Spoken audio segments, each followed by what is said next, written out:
De quoi avez-vous besoin pour être plus heureux ou plus heureuse? C'est aussi simple que ça. Pour parler par exemple du monde du travail, dans le monde du travail, de quoi vous avez besoin pour vous sentir plus accompli? Non, c'est vrai, je me pose la question parce que la rotation dans les entreprises du personnel est aujourd'hui en Europe et au Canada ce qu'elle était il y a 6-7 ans aux États-Unis. Alors on a toujours un temps de retard, mais avec des rotations parfois qui peuvent approcher sur certains postes les 7 mois. Une rotation, c'est-à-dire qu'un employé il arrive et au bout de 6 mois, 7 mois, il dit j'en ai marre. Il n'y a pas assez de café, pas assez de céréales, pas assez de salaire, pas assez d'ambiance, pas assez de musique, pas assez de salles de ping-pong. Et non, j'ai envie de changer. Donc dans le monde professionnel, posez-vous cette question, c'est qu'est-ce qu'il me faut pour me sentir plus heureux, plus heureuse? Je ne suis pas contre l'état d'esprit de dire je viens ici pour avoir une expérience en tant que stagiaire, pour commencer un métier. Oui, je suis très à l'aise avec ça. Mais quand vous avez quelqu'un qui ne fait que des expériences depuis les 10 dernières années de sa carrière, ça c'est vraiment du millénium. Et quand vous regardez cette génération sur le marché du travail, elle est géniale. Et ce sont des gens qui se lassent très très vite, mais qui adorent le mentorat, contrairement aux baby boomers qui n'aimaient pas le mentorat. Mais à la fois, posez-vous la question, sans rentrer trop dans les détails dans cette vidéo, de quoi j'ai besoin pour être plus heureux, plus heureuse? De quoi vous avez besoin pour être... utilisez le mot que vous souhaitez. Moi, je suis coach international en leadership et entrepreneurship. J'accompagne les leaders et les entrepreneurs et les small business depuis des années, 20 ans.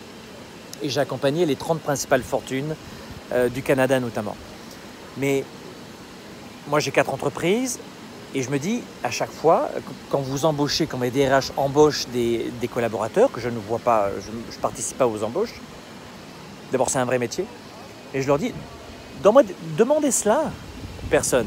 C'est une question qui est très ouverte, mais qui fait tout du sens, qui fait un vrai sens quand il s'agit de répondre. De quoi vous avez besoin pour être plus heureux ou plus heureuse au travail? Posez-vous cette question. Le deuxième élément, c'est faites un focus aussi dans votre vie privée parce qu'on retrouve le même comportement dans notre vie privée. Voilà comment on a des mariages éclairs aux États-Unis d'1 mois. Et je prends l'exemple des États-Unis parce que souvent ça déteint sur nos autres cultures et nos autres pays. Ce courant-là, cette nation déteint sur d'autres. Très souvent en marketing, en communication, en vente et des fois en comportement de société. Dans votre couple, c'est la même chose. Je ne suis pas contre un divorce, une séparation avec une personne avec laquelle vous vous sentez très mal. Une personne toxique, etc. C'est la grande mode, un petit peu moins maintenant, mais c'était la grande mode à l'époque. Des pervers narcissiques. Tout le monde était pervers narcissique. Tout le monde. Ah, c'était génial. Et puis chez les hommes, toutes les femmes étaient comme ça. Toutes les femmes sont comme ça. Il y a toujours eu des clichés comme ça. Mais dans votre couple, de quoi vous avez besoin pour être bien? Pour bien communiquer avec vos enfants, de quoi vous avez besoin? Et puis un autre sujet qui est très sensible, mais vraiment très sensible, c'est l'argent. Moi, je suis issu du bas de la classe moyenne, pour ne pas dire la classe populaire. Donc je suis parti de zéro, vraiment de zéro. Et j'ai gagné mon premier $1 million, j'avais 28 ans. Et contrairement à ce qu'on pense, et c'est ce que j'apprends à mes étudiants, quand tu gagnes $2 millions, tu es toujours en danger. L'État te prend 50%, ce qui est normal, hein, il faut contribuer. Je suis pour cela. Mais il te reste 1 million. Et 1 million, tu fais...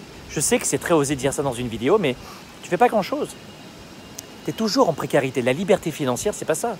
Donc pour l'argent, c'est la même chose. Comment vous percevez l'argent? Qu'est-ce que vous pensez de l'argent? À quoi sert l'argent? Combien faut-il d'argent? Un moyen? Une toxicité? Ça vous éloigne des gens? Ça vous rapproche des gens?